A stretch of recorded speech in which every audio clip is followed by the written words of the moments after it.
It's a heads up tonight for millions of Americans with their heads down, from teenagers in junior high to traders on Wall Street. Think about your body position for a second. You're hunched forward in a flexed position.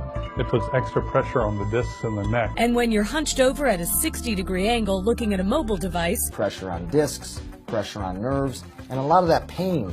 It's called text neck. Take a look closely at these shocking x-rays. Look right here. Kids as young as 7 years old developing spinal problems from bending over their smartphones for several hours a day. It's a condition that doctors are now calling text neck.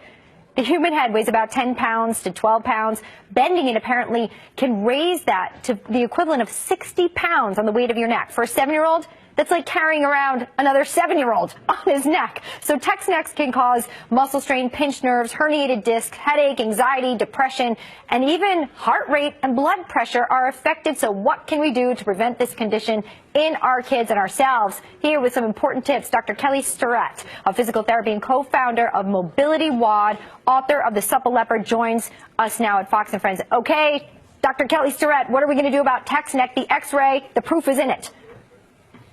Well, good morning. Well, I'll tell you what, this isn't new news. Your mom has been saying sit up since you were a little kid.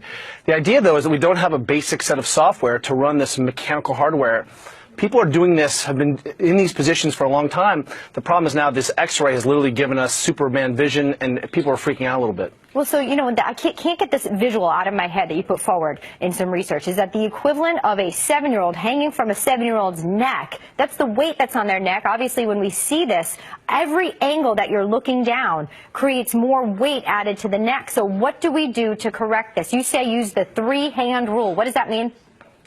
That's right. If you took your belt buckle and the bottom of your rib cage and one more at your hand, and if you were standing up, your head is in a pretty good position here, and that sets a relationship between these 3 big body parts and your spinal position.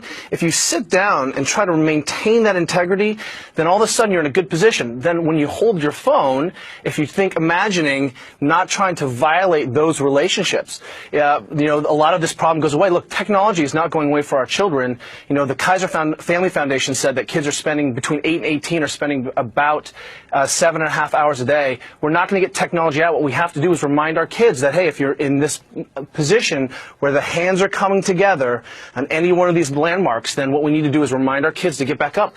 All you have to do is put the phone here, put a pillow in your lap, and you can start to solve some of these problems. It feels a little bit dorky at first, but when you're not hunched over and bent like a broken rainbow, you'll thank yourself. So I'm thinking apply that retro message to the kids about posture with the phone. What do you do if the kid doesn't do it? Take the phone away?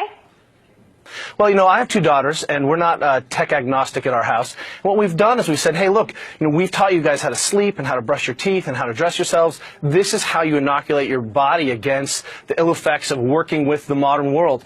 And when our kids find themselves in a bad position, we just kindly remind them, hey, that's not what our family does. And the second violation, tech goes away for the day. The third time the kid gets the phone back, boy, they are in immaculate positions. Okay, so you say 3-hand rule, text correct when they're doing, I'll use my iPad as an example, up here. Does that get your approval, Dr. Kelly Starrett? That's exactly right. If you imagine just rolling your shoulders back and bring it to your face, you're set. All right, so I was a little off indeed. I'll work on this so I don't get text neck. That x-ray scared the daylights out of me. Dr. Kelly Starrett, thank you for your tips today to keep our kids safe and us as